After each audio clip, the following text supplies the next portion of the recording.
Tem umas histórias que Jesus contou que são, sabe, chocantes. E uma das mais confusas, para ser bem sincero, é a parábola do administrador infiel, lá em Lucas 16.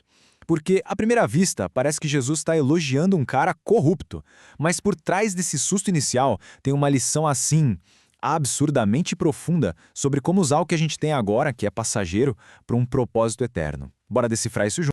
Olha só o nosso caminho. Primeiro, a gente vai encarar essa parábola de frente. Depois, vamos entender a diferença crucial entre astúcia e desonestidade. Aí, a gente mergulha na ideia de sermos administradores e não donos. Em seguida, como investir no que é eterno e, para fechar, a gente chega na escolha final que essa história coloca na nossa frente. Então vamos lá, primeira parte, uma parábola desconcertante. E se prepara porque essa história foi feita mesmo para tirar a gente do lugar comum, para fazer a gente pensar. E a pergunta que fica martelando na cabeça de todo mundo é essa: por que raios Jesus elogiaria um administrador que era comprovadamente corrupto? Parece que vai contra tudo o que ele sempre ensinou. Será que é uma contradição? Ou tem alguma coisa muito mais esperta acontecendo aqui? A história é bem direta. Tem um administrador que vai ser demitido porque estava fazendo bagunça com as contas. Sabendo que o fim da linha chegou para ele, o que ele faz? Age rápido, chama quem devia para o patrão dele e corta um pedação das dívidas. A meta dele? Fazer uns amigos que o recebam de braços abertos quando ele estiver na rua. Uma jogada de mestre, né? Mas totalmente desonesta. E é aí que a gente chega no nosso segundo ponto, que é a chave de tudo. Astúcia, não desonestidade. É aqui que a gente começa a separar as coisas e entender o que de fato Jesus está elogiando. E aqui está o pulo do gato, a grande virada. Jesus não está de jeito nenhum batendo palma para a corrupção. O que ele coloca em destaque, o que ele joga à luz, é a sagacidade, a esperteza desse cara. Ele viu que a crise estava vindo e usou o que tinha na mão, no presente, de forma decisiva para garantir o futuro dele. Ele agiu com um senso de urgência, com um propósito muito claro. E aí Jesus solta essa frase que é quase um tapa de luva de pelica. É uma provocação.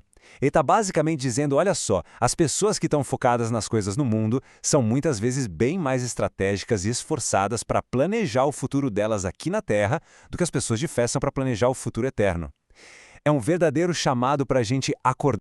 O que nos leva ao terceiro ponto, que é uma virada de chave na nossa mentalidade. A ideia de sermos administradores e não donos. E é esse conceito que abre a porta para a gente entender a parábola de verdade. A palavra-chave aqui é mordomia. E o que é isso? Bom, é o princípio de que nada do que a gente tem é nosso de verdade. Nós não somos os proprietários. Nós somos gerentes, administradores, que receberam a tarefa de usar os recursos que, na verdade, pertencem a Deus de um jeito que honre o verdadeiro dono. E esse contraste aqui é perfeito. A mentalidade do mundo é: o dinheiro é meu. Foi eu que ralei para conquistar. Mas a perspectiva da Bíblia é o oposto total. Do Senhor é a terra e tudo o que nela existe. No momento em que essa ficha cai, quando a gente entende que somos só administradores, a nossa relação com tudo que a gente tem muda da água para o vinho. Sendo assim, o nosso salário, os nossos bens, até o nosso tempo, tudo isso deixa de ser uma posse pessoal e se transforma em uma ferramenta espiritual. São instrumentos que foram confiados a nós com um propósito muito maior do que só o nosso conforto. E se tudo são ferramentas, a pergunta óbvia é: como a gente usa essas ferramentas para construir algo que dure para sempre? Isso nos leva, claro, à quarta parte: investindo no eterno. Logo depois da parábola, a instrução de Jesus é bem direta. Usem as riquezas deste mundo para ganhar amigos. E, de primeira, isso só meio esquisito, né? Parece até que ele está sugerindo para a gente comprar amizades. Mas a ideia é bem mais profunda que isso. Então, o que significa ganhar amigos nesse contexto? Significa investir em pessoas. É usar os nossos recursos para que vidas sejam transformadas, para que o evangelho seja anunciado, para que a igreja seja um lugar forte, para que famílias sejam restauradas.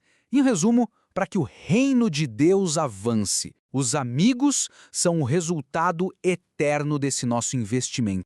E tem uma frase que resume isso de forma genial. Não dá para levar dinheiro para o céu, mas dá para usar o dinheiro para ajudar pessoas a chegarem lá. É sobre isso. É converter a moeda temporária desse mundo num tesouro que dura para sempre. O administrador desonesto agiu com urgência porque ele tinha certeza de uma coisa que a gente esquece toda hora. Tudo aqui é passageiro. Nossos recursos são frágeis. Vem a inflação, uma crise econômica, uma doença inesperada e, no final de tudo, a morte garante que absolutamente nada material vai com a gente. Foi essa consciência de que o tempo era curto que fez ele se mexer. Isso tudo nos traz a quinta e última parte, a escolha final. Aqui, Jesus pega a parábola e a leva até a sua conclusão mais radical, um desafio que vai direto no centro do nosso coração. Ele resume tudo num grande conflito, uma escolha entre dois senhores, Deus contra Mamon. E Mamon aqui não é só dinheiro, é a personificação da riqueza. É a gente colocar toda a nossa confiança nos bens materiais para ter segurança, status, identidade. E a declaração que vem em seguida é radical.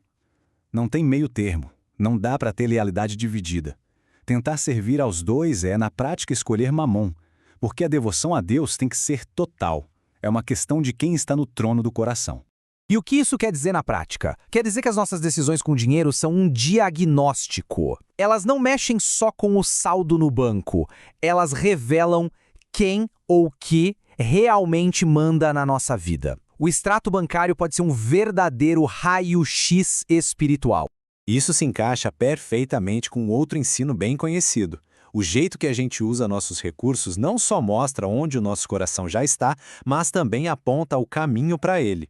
O investimento vem antes do sentimento. Para onde o dinheiro vai, o coração vai atrás. Então, aquela parábola que começou tão esquisita com um administrador corrupto nos leva a esta pergunta final. Uma pergunta simples, mas ao mesmo tempo avassaladora. É a pergunta que ecoa até hoje para cada um de nós. Para quem e para que estamos vivendo? Essa é a reflexão final. Como estamos usando o que é temporário para investir na única coisa que é, de fato, eterna?